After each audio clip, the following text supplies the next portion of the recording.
Yooyyaa ashamaa harka fuunee daawwattoota keenya bakka jirtan maratti nagaan keenya isin haa qaqqabu jennaa. Mata duree jajjabduu amma waa waraanaarraa dubbannaa. Tigraay irratti lolli gara dhiyaan eegaluusaa ragaan garaagaraa agarsiisaa jira. Mootummaan naannoo Tigraayis ibsa baasee jira. Lolli kun lolatu nurratti labsameen jedhu baasanii warri Tigraay. Faarsee bulaan bilchiginnaas immoo gama isaatiin tarkaanfii fudhatameera. Daaraa Botoroo gooneerraa lixa Tigraay irratti tarkaanfiin akkasii fudhatameera hin jedhu ibsi gama Faarsee bulaan bahaa jira. Officially garuu mootummaan Itoophiyaa tarkaanfii fudhadheera kana godheera jedhee hin baafne. Garuu mootummaan naannoo Tigraay rukutameera jedhee ibsa baasee jira. Waan sana irratti yaada gabaabaa kennuun barbaachisaadha. Jalqabarraa lola sana eenyutu eegalee kaayyoon lola sanaa maa inni hin jedhu sirriitti ilaaluun barbaachisaadha. Ragaa barbaachisu walitti qabadheetan jira. Lolichi sun immoo lolatti Sudaan keessatti gaggeeffamaa jiru wal qabatamoo waliin qabatu hin jedhus hin laallaa. Achii deebi'ee immoo akka waliigalaatti qophii waraanaa Abiyyi gochaa tureera. Akkuma ilaalaa turtan miidiyaan Itoophiyaa torbanoota 3 darbe kana keessattuu erga marii biyyaalessaa harka tokkoon gaggeessaa harka biraan immoo qophii waraanaa akka ture namni faanaa yookaan immoo EBC ilaalu waan kana hubata. Kaayyoo waan sana maali hin jedhullee deebineet ilaallaa. Aga dhumaatitti na hordofaa isiniin jedha. Gara jalqabaa irratti lola amma lixa Tigraayitti eegale. Kana lola kana eeyuutu eegale kan jedhu ilaaluun barbaachisaadha. Gama hundaan ragaan agarsiisu ragaa warri bilchiginnaa haasaa jiranis ragaa warri Tigraay ibsa inni baaserraa yoo laaltanis ragaa keessoodhaanis waan garaagaraa adda baafnee ilaalleenis lola kana ka eegalee Abiyyi. Kun ifa ta'eera. Gama mootummaatiin gama mootummaa Abiyyiin ifatti foormalii ibsan baafne. Garuu gara ijoollee bilchiginnaatiin Faarsee bulaan haasa'u jira. Waraana kana ka barbaadee baay'ee lixa Tigraay qofatu hin ta'in karaa raayyaatiin illee xiqqoo yaalamee ture. Kan jedhu ragaan jira. Abiyyitu yaalaa jira jechuudha waan kana. Abiyyi immoo fedhii isaatiin yaalaa jiraayyuu. Maal ta'e namichi kun hin maraateeyyuu.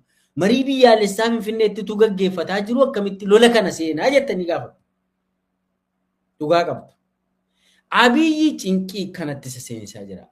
UAEtu saggoosaa qabee gara waraanaatti oofaa jira. Kana ragaa adda addaarraa ilaaluun danda'amee jira. Wanni ta'aa jiru lola kana lolli amma Abiyyi lixa Tigraayin eegale yookaan gara Tigraayitti lolli haa banamu jedhamee oofamaa jiru kana kan duubaa sirriitti oofaa jiru UAE. Maaliif an jedhu boodanitti waan Sudaanii wal qabata wanni kun. Ammatti fedhii TPLF lola naannoo Tigraayitti kaasuu miti la sini haa galu. Warri TPLF lola yoo barbaadan sa'aatii barbaadanitti Tigraayiif daangaa Tigraay irratti miti kan isaan barbaadan. Amma sirriitti jala buutanii ilaaltaniitti yoo ta'e warri TPLF isaa ta'u warri Shaabiyaa isaa ta'u lolli gara kaaba Itoophiyaatti akka ka'u barbaadan. Utuu du'anii Abiyyitu yoo lolli ka'e Maqalee dhumattan kaasaa hin jedhu qaba Abiyyi. Tigraayuma keessatti kaafnaa hin jedhu qaba. Warri Tigraay garuu lolli yoo ka'e irra caalaa daangaa Tigraay alatti Eertiraarraa fagoo bakka ta'ettidha kan barbaadan. Sini haa galu. Warri Tigraay utuu du'anii daangaa isaanii irratti lola tokkoon kaasan. Kuni tarsimoo waraanaa isaan amma akka haaraatti hordofataa jiranidha. Yeroo hedduu amma lixa Itoophiyaa irraan keessaa'u karaa Beenshaangul Gumuziin Sudaaniin karaa wal daangessu waraanni gurguddaan gaggeeffamaa tureera gidduu darbe keessa. Waraana gurguddaa gaggeeffamaa tureen waraana sana lolli kan ture RSF fi loltoota warra Sudaan gidduutti ture. Warri RSF deeggarsa Abiyyi qabu, waraana Itoophiyaa qabu. Riib raayyaa ittisa biyyaa Itoophiyaatu RSF yookaan warra Jaanjaawid milishaa hammetti kan UAE'n gargaartu san. Ka deeggaru Abiyyi jara kana deeggara. RSF'n deeggara. Loltoonni warri Sudaan garuu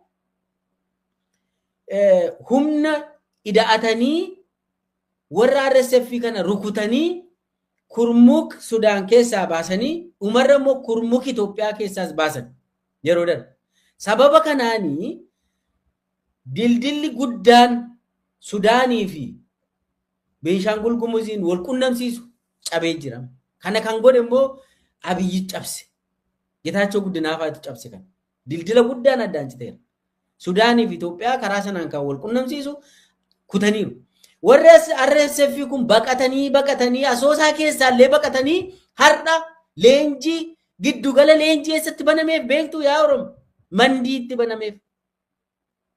Aanaa mana Sibuu Mandii bakka safara Abbaa Caanuu jedhamu Mandii keessatti banameef leenjii giddugala leenjii RSF bane Abiyyi. RSF asoosaa Beenshaangul Gumuz keessaallee darsa isaa xaxatee gara Oromiyaatti achi dhufe. Waraana Sudaan kana oofee eessatti fidaa jira Abiyyi. Oromiyaa seensee jira. Amma gaa loltoonni Sudaan Abiyyiin ari'anii utuma jedhanii amma RSFtu ari'amaa jira. Abiyyis faanuma ari'amaa asirratti ilaalladha. Amma Abiyyiin kan dirqisiisaa jiru waan kanatti UAE dha isiniin jedheera. UAE'n dirqamaan meeshaa waraanaa waan hunda tasaabii gurguddaadhaan Barbaraarraa gara Mandiitti gadi fe'aa jiru gidduu kana keessa. Barbaraarraa haga Mandiitti biiziidha. Waraanatu gaggeeffamaa asii gadee oofamaaf meeshaa asii gaffe'aa jiru san. Kanammoo kan inni godhaa jiru Abiyyi karaa Alburaaniin karaa Sudaanirraan loltoonni warra TDF armii 70 jedhamullee jiru. Ka warra Shaabiyaallee kan naannoo sana sirriitti beekan illee jiru. Kanaafi Alburaan waliin wal ta'anii Abiyyiin gara lixa Itoophiyaatiin kan waraanuu jiru warruma TPLF han jedhu odeessi garagaraa jira. Baay'een isaa immoo qabatamaadhuma baay'ee. Abiyyi olitti lixa Itoophiyaa warri Shaabiyaa sirriitti beeku. Abiyyi ergamaa TPLF ture beekamaadha. Waraana TPLF keessatti guddatee waraana TPLF ergamaa ture. Warri Shaabiyaa immoo hunda isaanii caala beeku naannoo sana. Kanaaf amma lolli gara sanatti naanneetu ture. Addi waraanaa kaabatti eegamaa ture gara lixaatti deemee ture. Kanarraa wanni isin hubattanii istirateejiin waraanaa mana kee keessatti lola hin labsitu. Bakka biraatti geessu jechuudha warri Eertiraas haa ta'u warri Tigraayis amma sa'aatii kanatti waraana Tigraay keessatti hin barbaadan jarri. Waraana Tigraay keessatti akka ka'u kan barbaadu Abiyyi qofa. Abiyyii fi UAEtu barbaada jechuudha waan kana. Isin yaagaru. Kanaafi lola amma lixa Tigraayitti eegale kana ka eegale lixa Tigraay irratti warra TPLF TDFs miti. Lolichi baay'ee waan deemu miti. Lolicha eegalu malee Abiyyiif dantaa qaba amma fedhii qaba. Fedhii dhiibbaan alaarra jira, dhiibbaan biyya keessaa irra jira. Lola kana akka inni eegaluuf Abiyyi. Amma loltoonni Abiyyi gara sanatti bobbaasee turaniiru loltoota hedduu gara kaabaatti bobbaaseera Abiyyi. Loltoonni gara kaabaatti bobba'anii lolan dhaqnee akkasumatti taa'an adeemsa keessaa hin fincilu bara. Hin badu baay'een isaanii badaadhuma turan. Gara Sudaanitti kan badan jiru, gara Liibiyaatti kan bade jira, gara Tigraayitti kan bade jira. Loltuun ingeejii godhuu qaba yoo ergite. Gara sanatti dhachiiftee baaftee callisee hin ta'a waraana. Waraana yoo keessee rakkoo godhata. Kanaaf Abiyyi provoke gochuu barbaada. Dubbii barbaadaa jira jechuudha. Amma lola kana kan eegalee Tigraayin gara waraanaatti harkisuu ka barbaade eenyu? Abiy armaan durallee dirooniidhaan rukutee warri Tigraay hin barbaannuudhaan lola sana. Ammas Abiyyi xaxxaq godheetu warri Tigraay barbaadaan jirani. Maaliif barbaaduu didanii jettanii gaafattan? Ilaa jara keenya waraana tokko yoo ofii pilaanii gootee karoorsitee deemte malee waraana abbaan ta'e itti si harkisetti yoo galte irraan fayyadamtu. Warri karoorseetti si harkise sanatu si mo'ata. Amma Abiy Ahmed karoora qaba, UAE'n karoora qabdi, waraana sanatti Abiy kan amma provoke gochaa jiru, kan dubbii barbaadaa jiru. Warri Tigraay waan kanatti utaalanii dhumatti seenuu fi jettaniitu yaaddu natti hin fakkaatu. Humna qabu warri Tigraay, diroonii hunda qabu, deeggarsa hunda qabu warra Shaabiyaarra. Akka duraa sana Abiy akka barbaade utaalee Maqalee seeneen achirratti caffara jechuun itti ulfaata Abiy. Humna hin qabu Abiy sa'a kanarratti. Humni isaa Oromiyaa fi Amaara irratti faca'ee dadhabee jira humni Abiy. Milishaa fa'aa fuudhanii tammoo makalaakaa dhadhaniitu bar oofanii deemaa jiru. Waan nama dhibu milishaa jaarolii biyya Oromiyaa keessa akka qoraanii goggobuudhaaf. Jara keenya milishaan waraanuu hin danda'u. Rasaasa ofuma akka warri sun rasaasa fixatan jettee yoo yaadde ergite malee waraana keessatti muuxannoo waraanaa leenjii